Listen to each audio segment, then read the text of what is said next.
Greetings, happy warriors, and welcome to the Rabbi Daniel Lapin Show, where I, your rabbi, reveal how the world really works.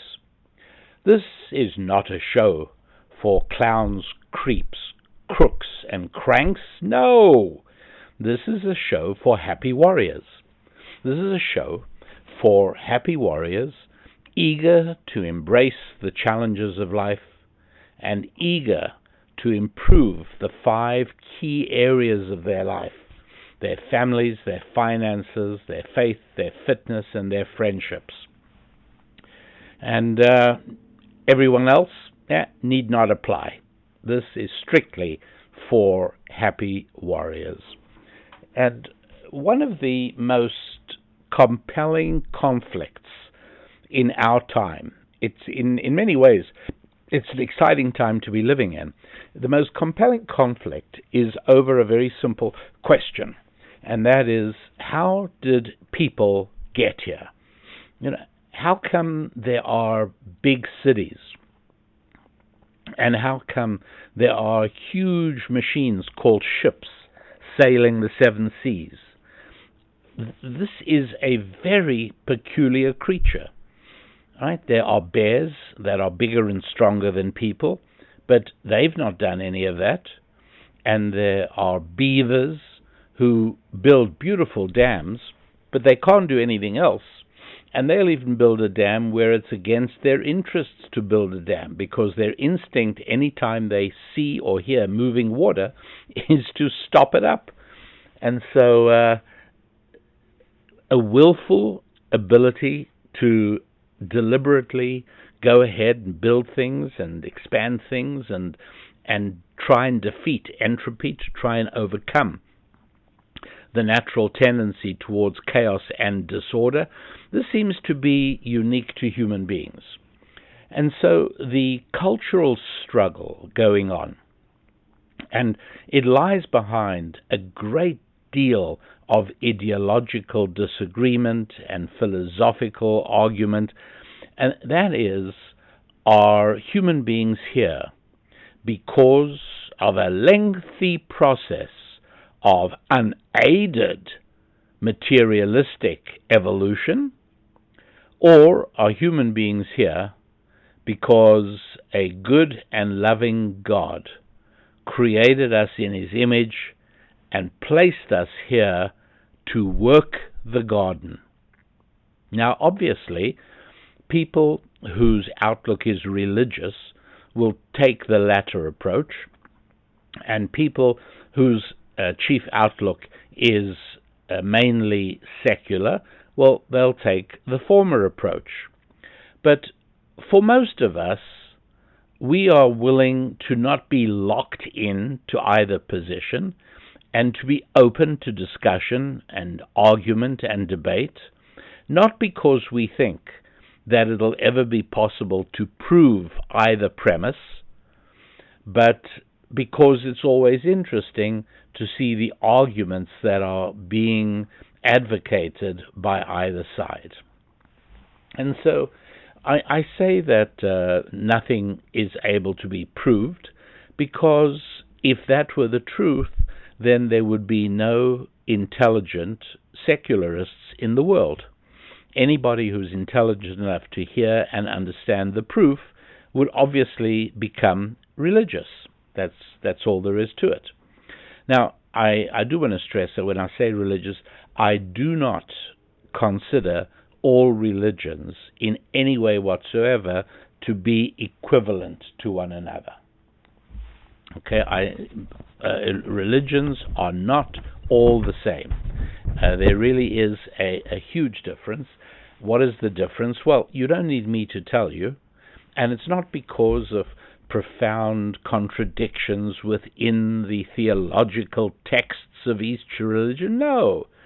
All you have to do is take a look at the behavior of people who are adherents of each religion. And so, take Islam, for instance. Certainly not to say that every Muslim believes in terrorism? Of course not. But it is certainly true that the overwhelming majority of terrorists believe in Islam.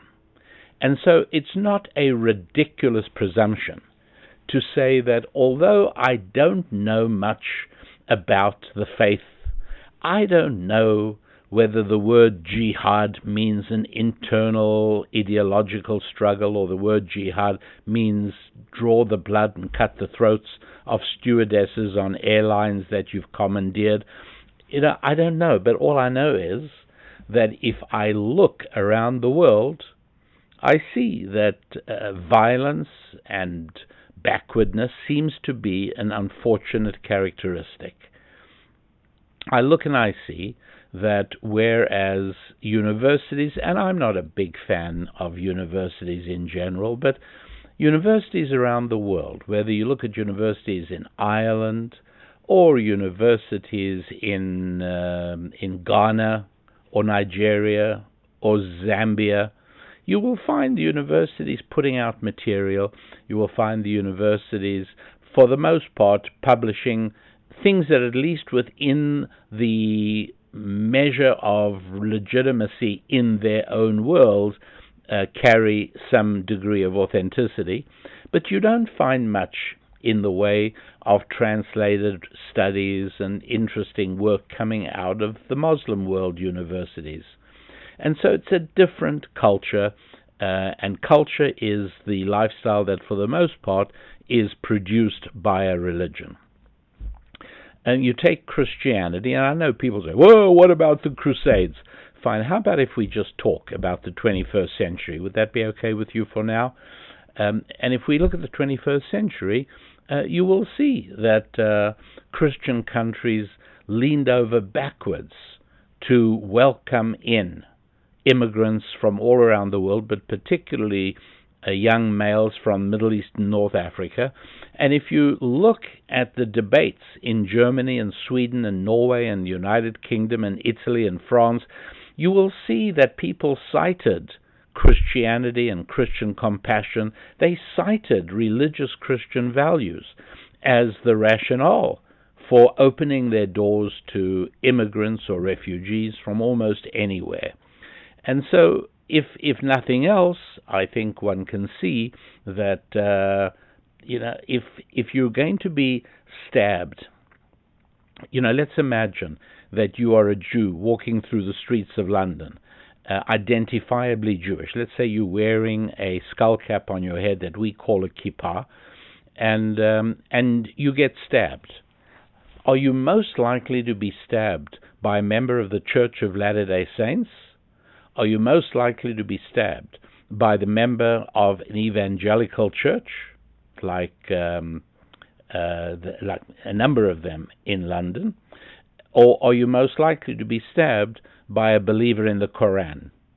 Now, this is just a thought experiment, and going on the statistics of the last 20 years of street violence in London, it's a fair bet that you were not stabbed by a Mormon, and you were not stabbed by an evangelical Christian, you were stabbed by a Muslim. Okay, that's just the reality.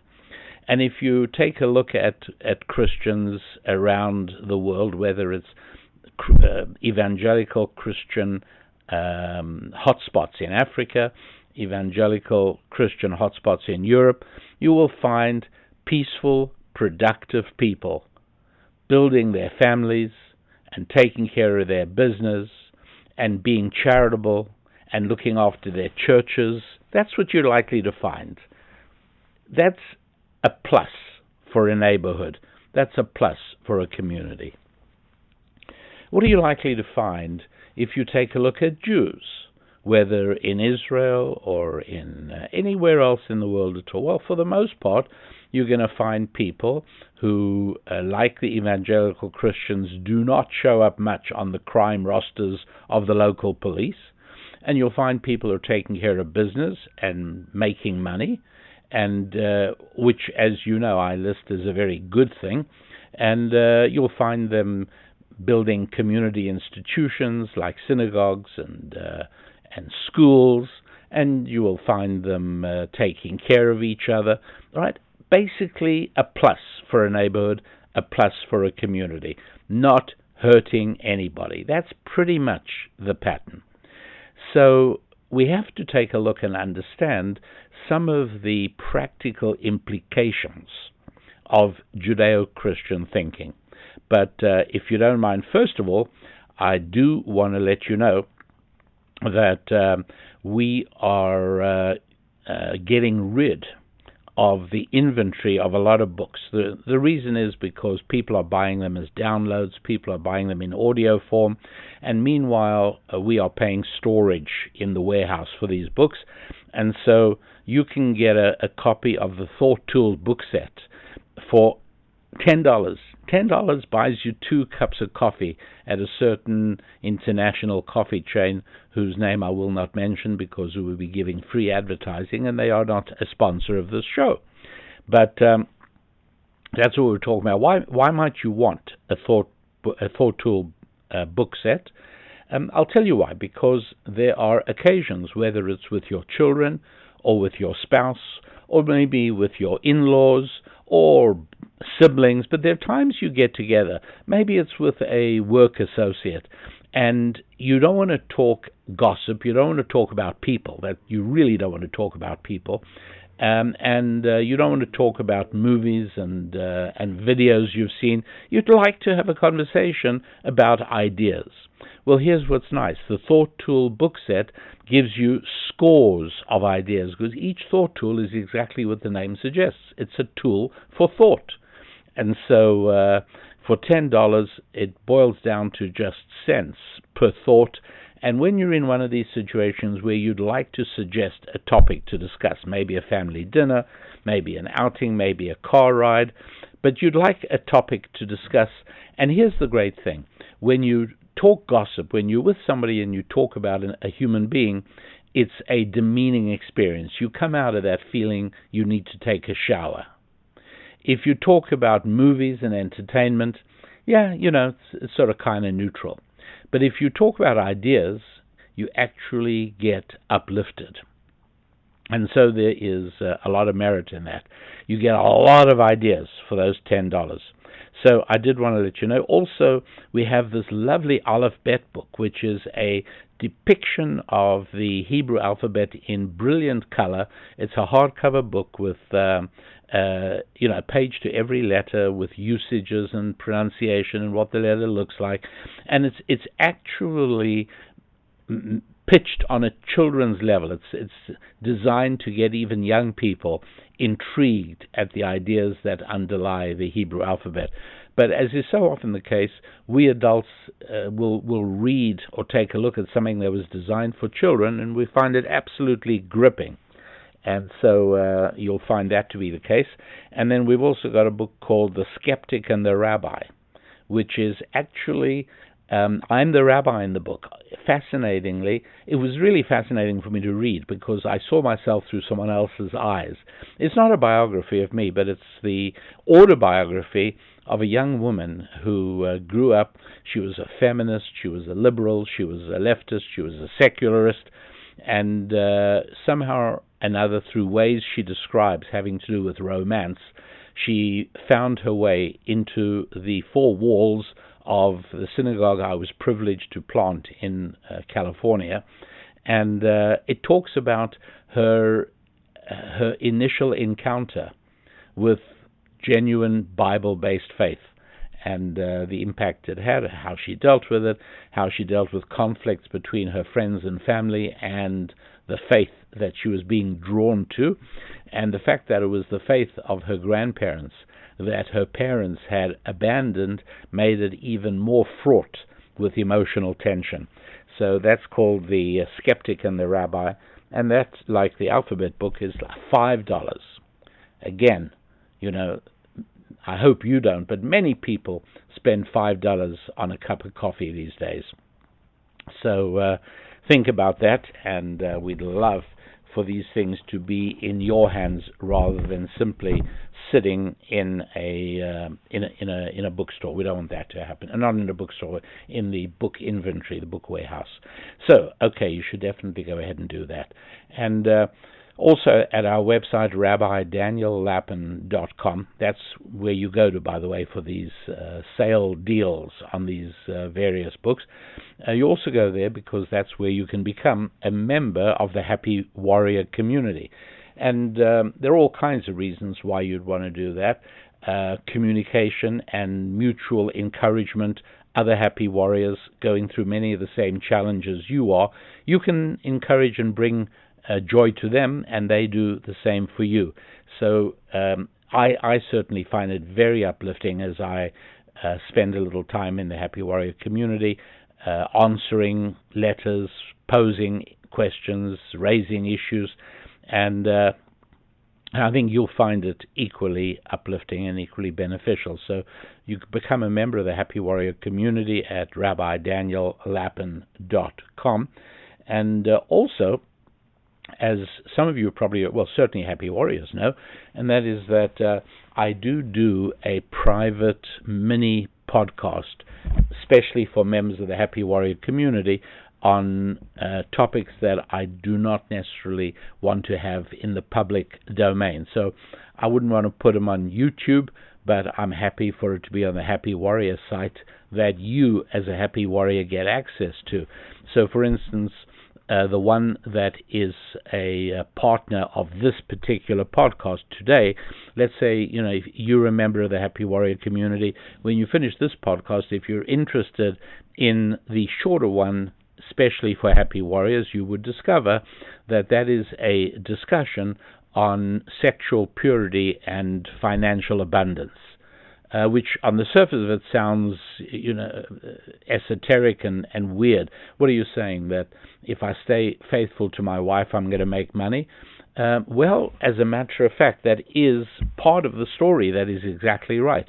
And in that private podcast, mini podcast, especially for members of the Happy Warrior community. So you join today, you'll be able to listen to that one tomorrow or whatever it is. So yes, so I do explain what that's all about and why that is so, where sexual conduct that is essentially Judeo-Christian in outlook actually has a lot to do with why it is that countries that were founded on Judeo-Christian principles invariably became engines of economic prosperity to a much greater extent than societies that never had any connection at all with the Bible.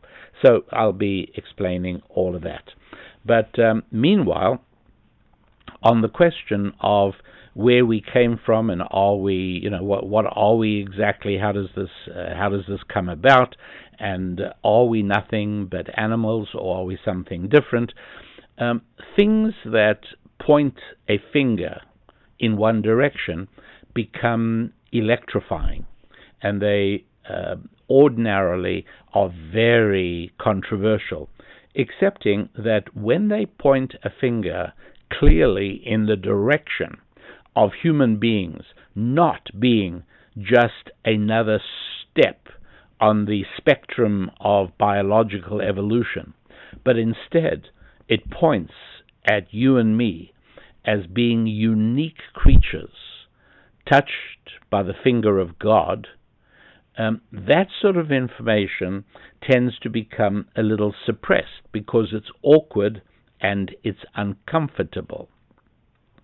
And so, for instance, before you even get to talk about whether alligators evolved into racehorses, and racehorses evolved into dogs, and dogs evolved into baboons, and baboons evolved into people, before we even get to that, the initial question is, how did organic life form in the first place? So it's all very well, even if you persuade me that alligators turned into baboons, okay, fine.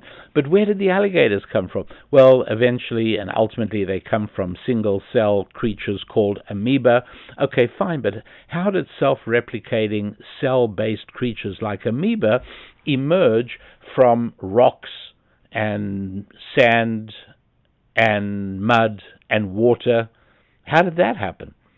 And you probably have not heard that there is absolutely no idea. Nobody has a clue. They are clueless. Everybody, the world of academia. Now, if on the very peripheries of it, where people don't know very much, but they know just enough to be dangerous, people will tell you, oh, that was already done in the Miller-Urey experiments of the 1950s. Okay, fine. Yeah, we get that. And there's only one problem with that, and that is that the Miller-Urey experiments of the 1950s proved absolutely nothing at all. Didn't do it. And the evidence of it is very simple. You don't have to trust me on this, and you don't have to delve into the complexities of molecular biology for that. No.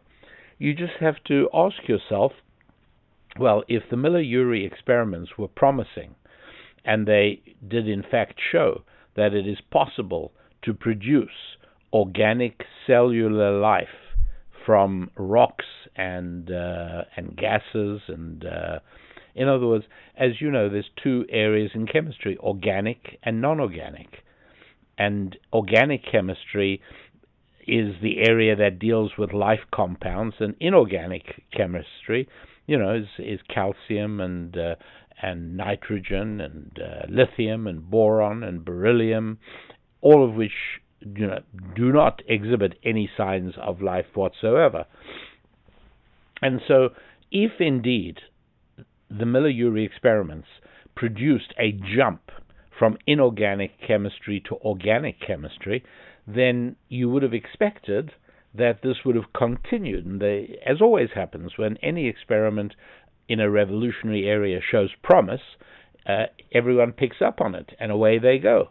And so you'd have expected that to happen, but no. The Miller-Urey experiments were done in the 50s. They were so hopeless, they produced so little in the way of anything of interest, that they were just abandoned, and nobody even tried it again. And that's where we stand at the moment. So instead of debating whether alligators, can turn into giraffes, really ask where the first cell-based life form came from. What indication is there that nothingness can evolve into somethingness? And indeed, that remains a huge problem. Do you hear much about it? No, of course not, because it is a huge challenge to the secular fundamentalist story of the origin of life. It's a huge problem. Here's another one. Again, it's not something you hear about so much, but in 2014, 11 years ago from when I'm recording this show, the journal Frontiers in Psychology carried an article in May of that year, May of 2014, carried an article called The Mystery of Language Evolution. And it featured all the big names in the science of language and communication. I don't know if these names necessarily mean anything to you, but these are big names. Richard Lewontin. These are scientists that are prominent and occupied prestigious chairs in major universities. Noam Chomsky, to name just two. Anyway, this article was fascinating, and as I say, I speak about it from time to time, but you don't hear much about it, because that article stated that these 8 eminent experts and scholars of language have given up, they're thrown in the towel, they're basically folding on the question of where language comes from, where speech comes from, and how it works. Essentially, in a nutshell, what they were saying, which makes perfect sense, is that if human beings came about because of evolution, then we ought to be able to find certain early stage examples of human beings in the process of evolution. And there have been attempts by people like Richard Leakey in Africa to find the missing link, is what they called it. And it's obviously understandable that indeed, if baboons turned into barbers and bakers, then you ought to be able to find something in the fossil record, something between baboons and ballerinas and bookkeepers. You ought to be able to find something between them. And in the same way we should find a missing link there, we should also find, after all, baboons do not talk. Human beings talk. So we surely must find some indication of language making an evolutionary progress between baboons' nothingness and human beings articulate and eloquent. There ought to be some kind of evidence that language evolved, because the only other alternative is to say that, pop, there it is. One day there was no communication, the next day there was. But if that happened, then there has to have been a cause, and that cause would be God, and that would open a whole can of worms, because the side of the argument that is dealing with this question is desperate to find a God-free explanation of language and communication. But it's not just language and communication. There's also something else. How about ownership? Animals have a territorial sense. There's no question about it. And so if a lion is territorial about a certain area in Africa, he has no objection to zebras and giraffes and wildebeest coming into that area. In fact, he might even like it, because it's like home delivery of food. Gosh, doesn't have to go far to find a wildebeest or a deer, an impala or a buck. And so that's convenient, and there's nothing wrong with that. He likes that. And but he won't like another lion coming in. Now that's different from ownership, because when a human being owns a yard, it's not just that we don't want other human beings coming into it, and that is certainly true, but we also do not want a neighborhood dog coming into our yard and digging a hole in our lawn, right? Because we own it. It's ours. And one of the reasons that, in spite of the fact that there are very good drive share companies today, you can really, many of us come to a city for a business trip, and where in the past our first stop would have been a car rental agency, today we just say, you know what, it'll be cheaper and more convenient for me to just call a rideshare driver as I need to get around places. I don't need to drive myself anywhere. So why do people still own cars? Because of the pleasure of ownership. We human beings are unique among all creatures of the planet. Ownership means something to us. And so that would be, again, an interesting area of study, right? When did creatures develop a sense of ownership? And evolutionary psychologists will come up with all kinds of theories, and that's what they are, theories. But they're not even as interesting as the basic question, which is that here is something else that is absolutely unique to human beings. There's speech, there's ownership, and there are all kinds of other things. Religion, particularly Bible-based Judeo-Christian religion, really has an impact. And I wrote about this in a thought tool recently, but I want to tell you about it as well. And I happened to have sent to me by some friends in South Africa, they sent me photographs and videos of what has happened to South African railways. Now, the rail system in South Africa, originally built by the British, but very quickly picked up by the local inhabitants, the Boers, who originally came to South Africa in the 1600s, and then the British came much later. And then when gold was discovered in the Johannesburg area around about 1860, somewhere around about there, the British established and forcefully took over most of South Africa, which resulted in the Boer War. That was in 1900, 1901, 1902, and that was a war between the Afrikaans.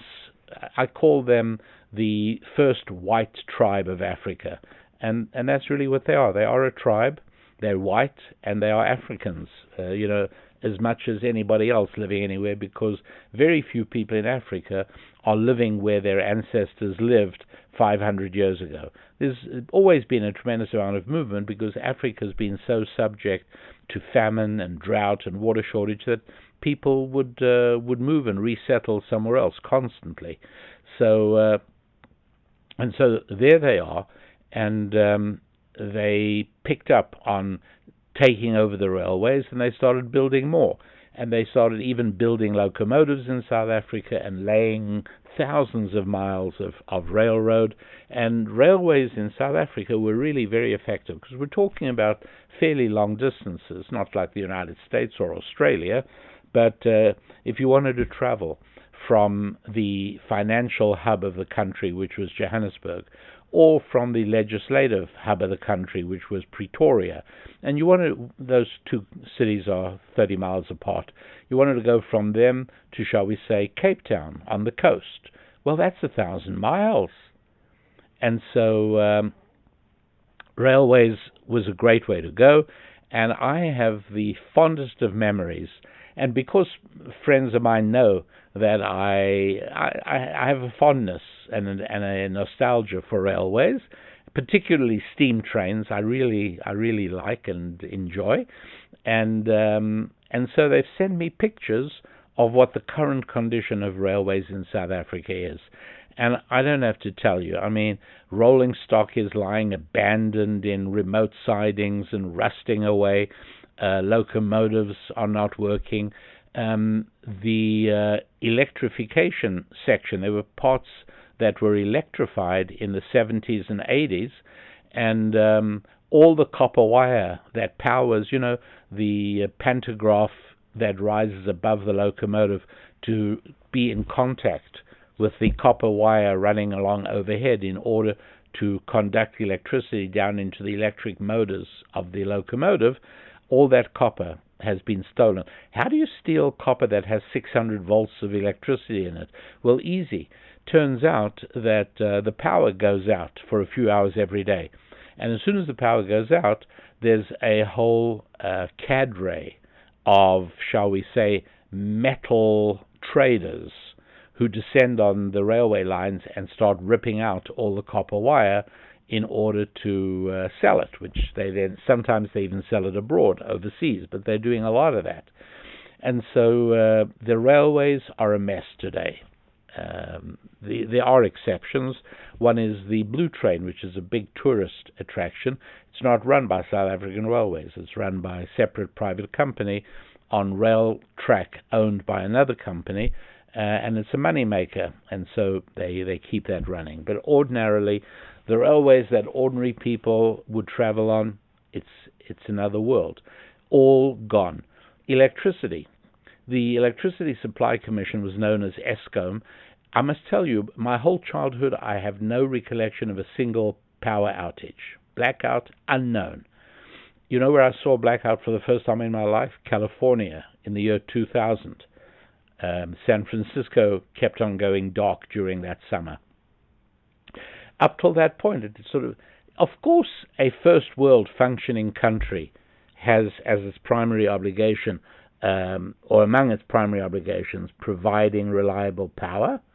Well, South Africa no longer is able to do that. Water? No, not water either. And if the railways are a mess, how do people travel? Well, you have no choice, but you ship things on roads with trucks. Here's the problem. Roads are not being maintained. And when you don't maintain roads, you get potholes.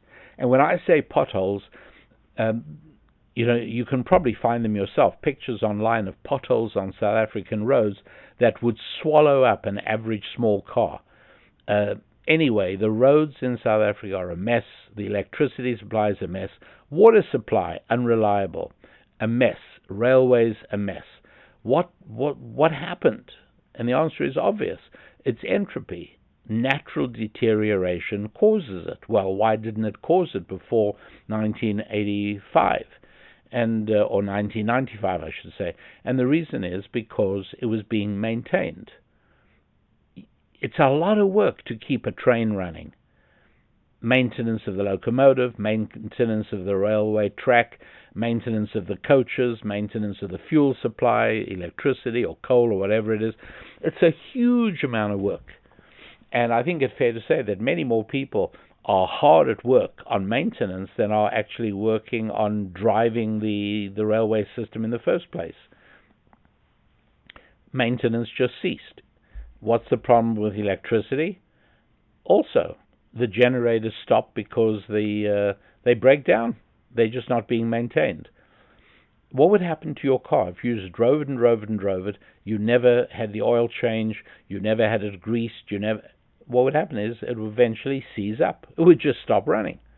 Well, that's exactly what's happened to the motors and the engines that are driving the electricity generators in South Africa. Just stopped working. It's all over. The infrastructure is dying. Now, I don't want you to think this is unique to South Africa. It isn't. In America, we all know about bridges that fall down. Why? Because they weren't maintained. Everybody knows of dams that are dangerously neglected, making it very risky. If you ever have to drive in New York, shall we say from Manhattan to Kennedy Airport, you will be amazed at the condition of the roads. That's been the case for me every time I was there, and I was last there in I think January of this year, just a few months ago. And it certainly was always like that. The roads are potholed in New York, and the same is true in Baltimore, and the same thing is true in Newark, Detroit.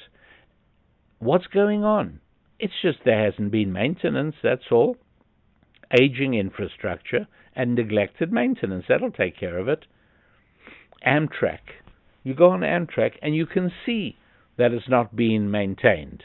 Traveling on Amtrak is like a 19th century adventure.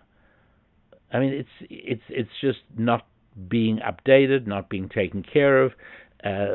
Sometimes the Amtrak will just stop for an hour. I've had that happen, and the problem is, the rails deformed, and they have to do something to make the rails passable. We just have to wait.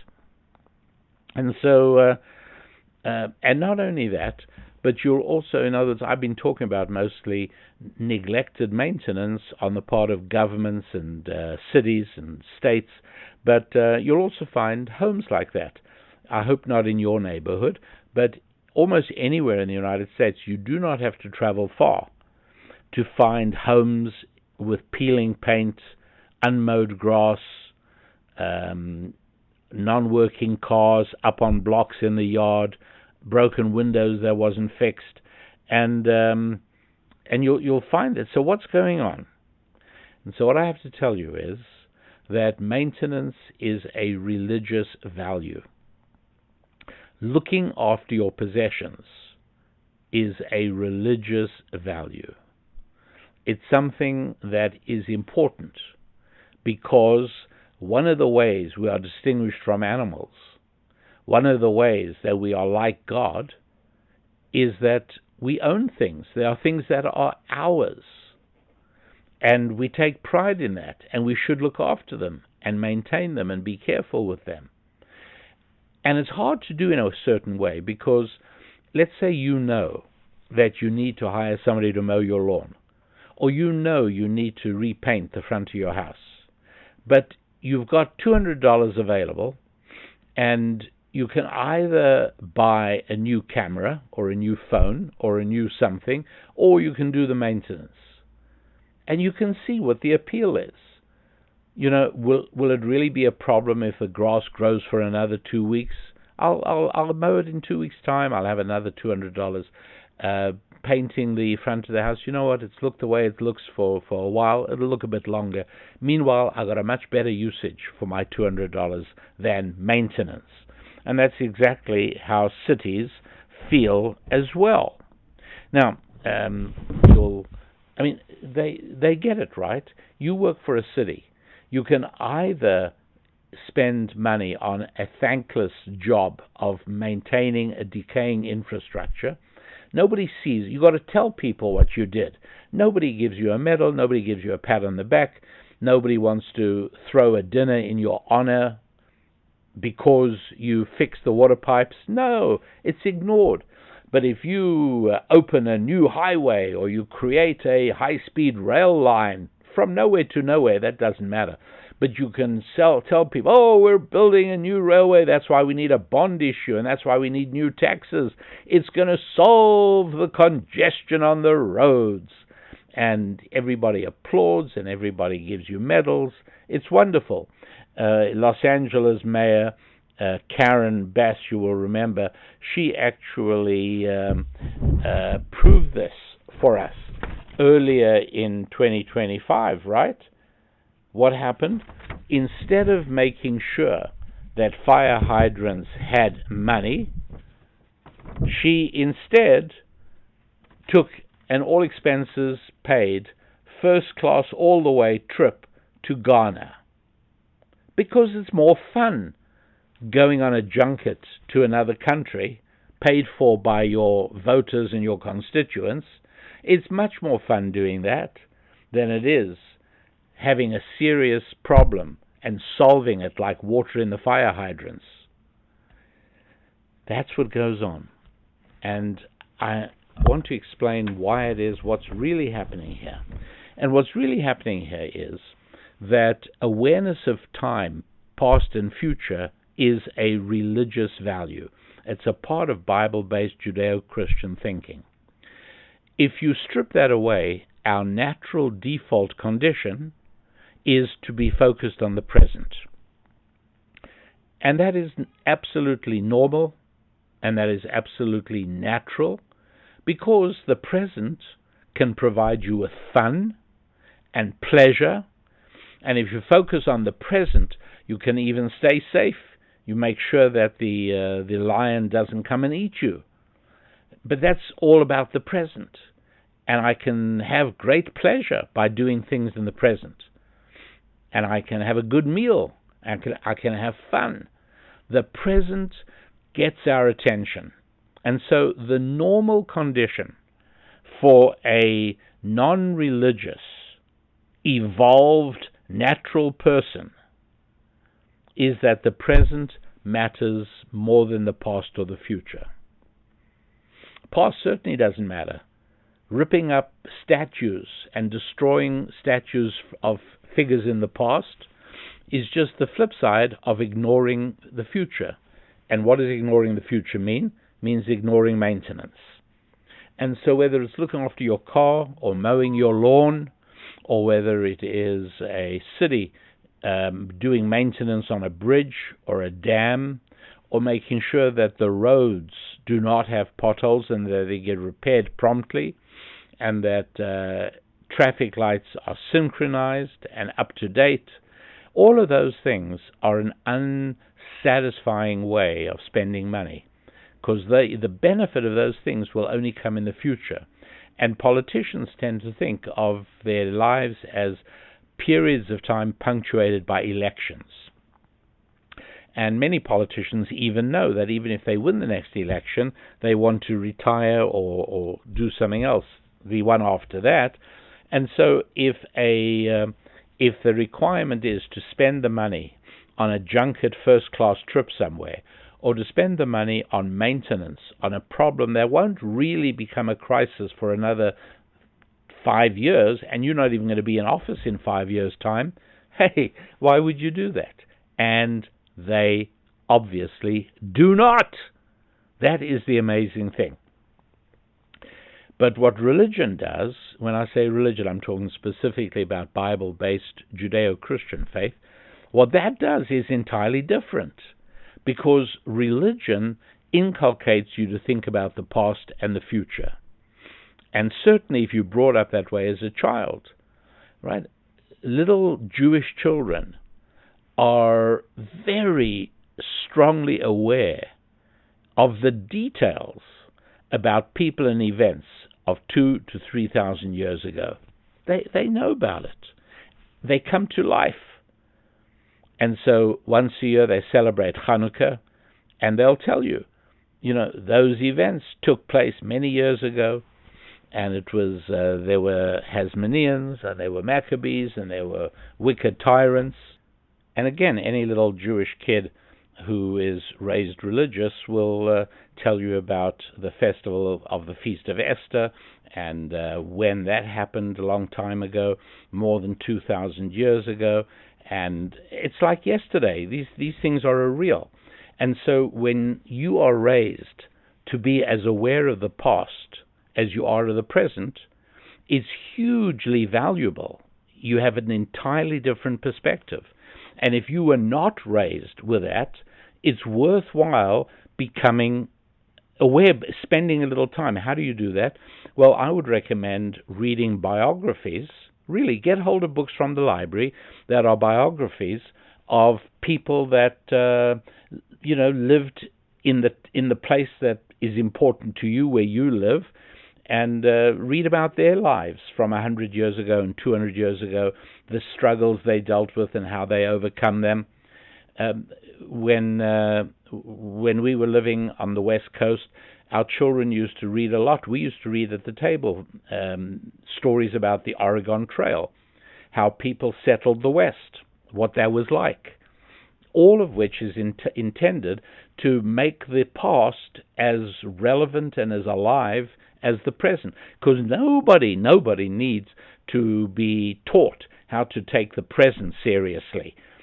Just stick a pin in somebody's arm and you've got their attention. The present is the here and now. It has a clarion call of clarity and urgency to it. The trick is becoming aware of the past. The trick is becoming aware of the future.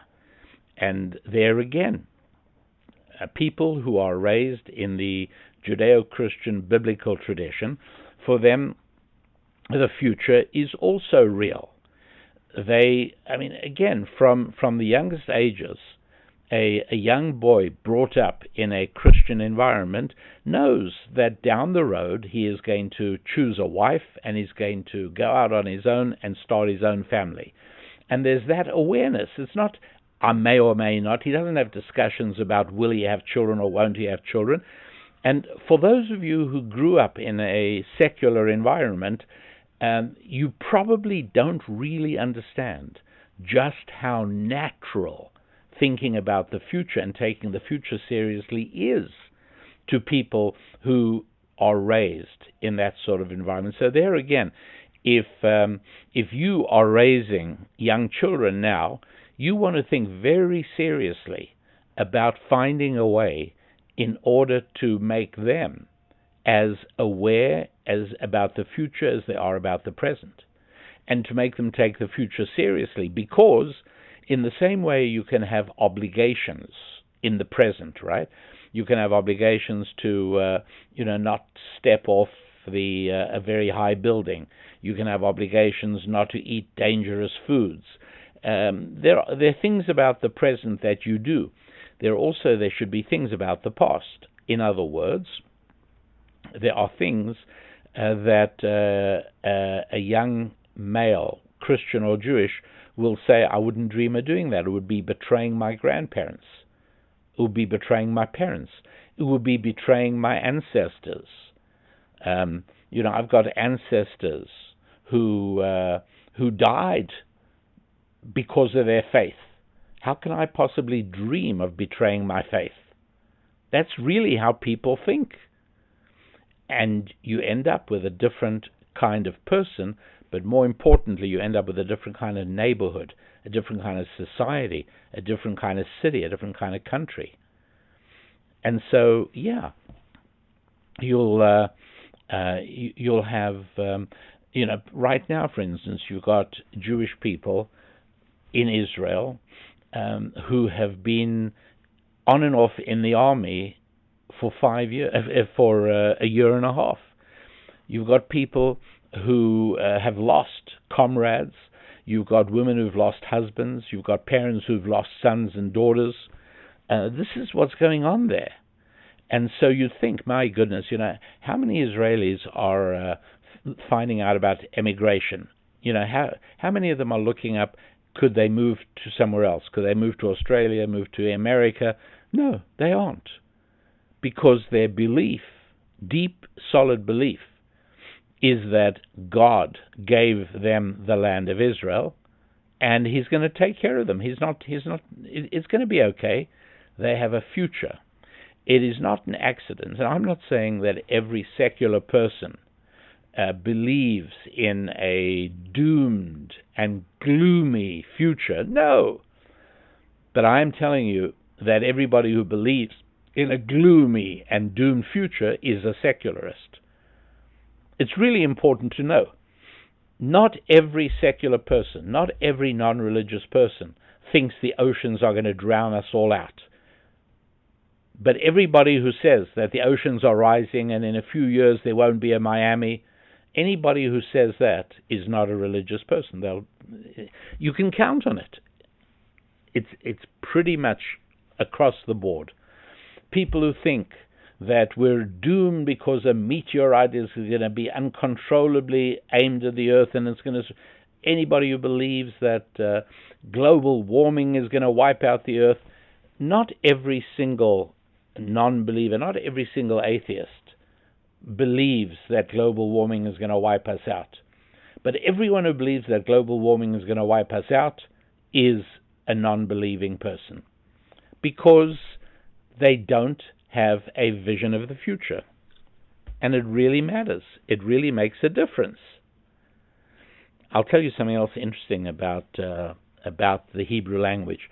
The most sacred name of God is 4 specific letters, which we do not even pronounce casually. If we're not in prayer or Bible study, we don't even say the word. So I'm not going to tell you what the word is, and its actual pronunciation is also an issue, but regardless, I'm just going to tell you that that word comprises 3 words in Hebrew: past, present, and future. That's right. Religious people who invoke the name of God in prayer regularly, every time they do it, are saying, I live in a world of a past and a future as well as a present. And so people who understand this, and people who think this way, and people who really get the idea that part of being godly is taking the future as seriously as the present, and taking the past as seriously as the present, are most geared up to be able to defer present gratification for the future. For people who don't have a vision of the future, why should I not go and play with my friends now and do homework? Why? Because if I do my homework, I'll be better off the day after tomorrow? I can't even fathom the day after tomorrow. It's not real to me. You know what's real to me? Going and having ice cream with my friends right now. Do you follow what I'm trying to say? I'm doing my best to explain that there are real life consequences to faith. It really changes how you live. It changes what it's like to live near you. It changes your economic prospects, because awareness of the future and the past is something that is a gift of Judeo-Christian, biblically based faith. People who tear down statues, that's just the flip side of the same coin as people who allow maintenance to be neglected. Why fix the bridge? It's not going to be a problem for another 5 years. Why fix the roads? Let somebody else worry about it. I don't need to take care of it now. Not my problem. Maintenance is a religious obligation. What's more, maintenance is a religious phenomenon. We value our possessions, and therefore we value looking after them. And this is what is really so valuable to understand. It's really, really important. Maintenance is a Judeo-Christian religious value. I know it's hard to imagine, but it's so true. It's real. And so, what happened? I started off explaining South African railways. Well, what happened is, and it's a very real thing. What happened is that for many years, for centuries, South Africa was populated and governed, and obviously the problems of white rule were stupendous. It goes without saying. It's like I have to make myself safe by issuing that proclamation. Otherwise, heaven forbid, I might be sounding as if I approved of white rule and the abolition of other rights. Okay, fine. Oh dear, oh dear, oh dear. But what I'm talking about is nothing to do with color and race. What I'm talking about is faith. Because the people who populated and ran, the white people who populated and ran South Africa were for the most part deeply religious, Bible-believing Boers, Bible-believing Afrikaans people. And so for them, maintenance was a natural thing.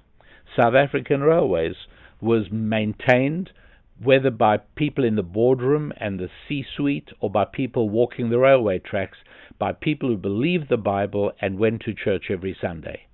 And so obviously the drive to maintain diligently was part of their whole religious outlook.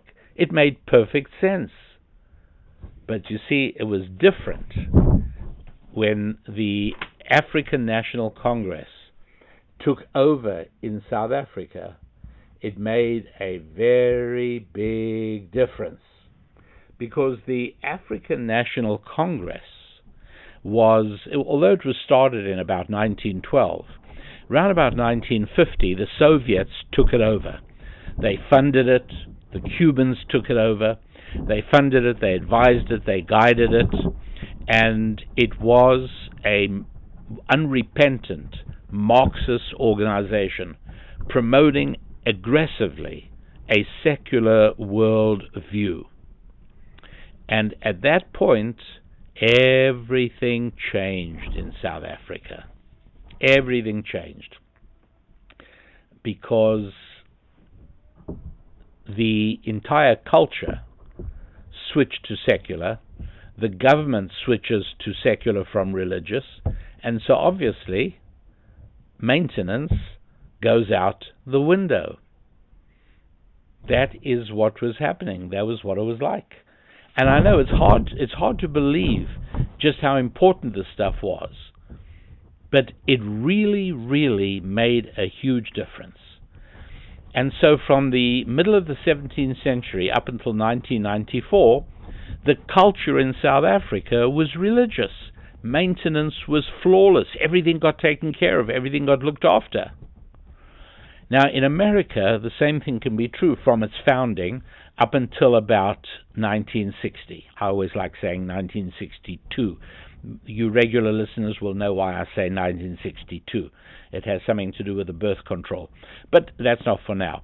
Let me tell you about, in 1892, the United States Supreme Court declared in a case called Holy Trinity versus the United States, said the court, the historical record of America overwhelmingly demonstrated that the United States is a Christian nation, and so on and so forth.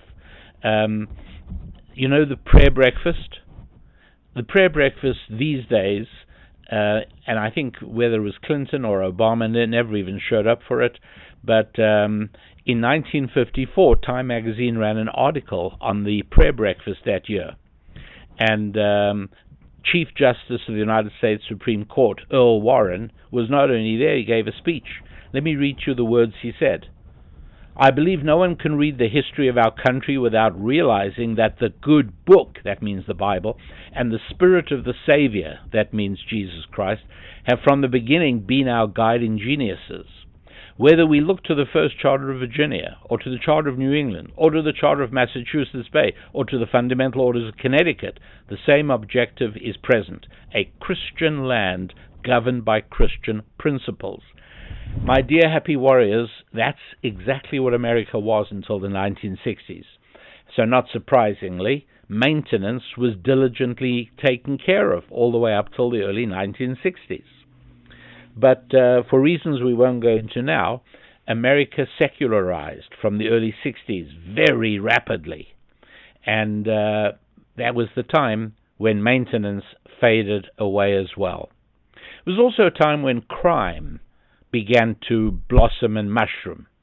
Well, there's a reason for that, because crime is mostly perpetrated by people who have what the psychologists call poor impulse control.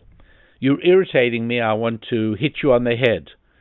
I don't have a car and I want a car, so I'll go and steal your car. That's poor impulse control. But the psychologists may call it that. The truth is that criminals are just people who are very present focused. Not every secular person commits murder, but I think you'll agree that almost every murder is committed by secular people. Most are.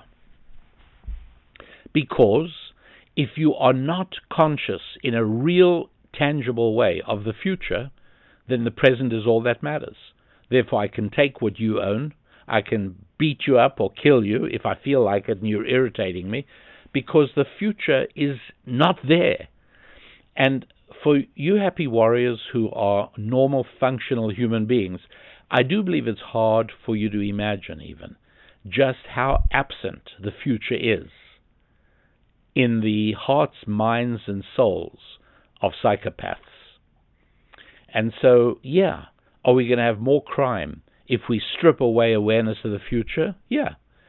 And the surest, most reliable way of developing an awareness of the future is to connect with God. There is no better way.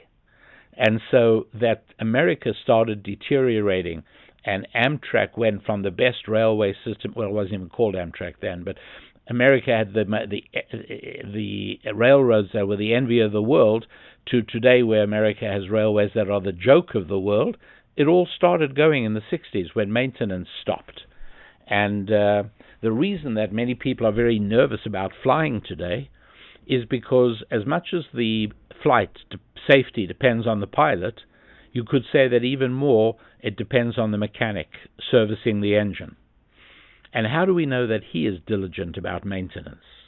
How do we know that the guy whose job it is to keep logs and records of maintenance, how do we know he's doing his job? And as more and more people become secularized, and as more and more jobs of importance are being done by people who are secularized, it makes perfect sense statistically and scientifically to assume that the diligence factor diminishes and drops away shockingly quickly. Is there reason to be nervous and worried? I'd say. I think so. Absent Judeo-Christian values, we all become present-driven beings. And living in a society of people who are present-focused is a real drag. See, doing maintenance is a lot like doing homework, except it's even harder. You take a bunch of children, large percentage of children, who brought into the world and pretty much left to their own devices. They are being raised by televisions, screens, and by GICs. A GIC, right? A government indoctrination center. And they're likely to become present-centric adolescents. That is what their biologies will lead them to become. Please understand that. Absent acculturating a person to be present and past focused, a future and past focused, they'll be present focused. That is the natural default condition. And so caretakers at GICs, do you remember caretakers? They used to be called teachers. Caretakers at GICs struggle to get children to do homework. Well, of course they are, because these children have been raised to not even consider the possibility of deferring present pleasures for the sake of maybe a good consequence tomorrow or the day after tomorrow. Nah, you're not going to see that happening. And so there we are. Wherever you live, if you're living in a society in which a growing and large percentage of the population is secular, you must know that maintenance is going to deteriorate. You say, well, why can't we just have monitoring systems and vigilance systems? Because in the final analysis, there's not enough policemen to monitor all the policemen to monitor all the policemen. In the final analysis, society can only function if we can count reliably upon the integrity and diligence of every member of society. Well, okay, truth be told, you don't need every member. You can tolerate a certain number of outlaws, as long as the large majority can be counted on for diligence and integrity. But when the balance begins to shift, happy warriors, dig in, because it's not a pretty sight. And that, I think, is about as far as we can go. I don't want to end on a negative note. And so regardless of what is happening out there, each and every happy warrior can count on moving onwards and upwards to a bright, sunlit tomorrow by focusing on improving his or her own family's finances, faith, friendships, and fitness. I'm Rabbi Daniel Lapin. God bless.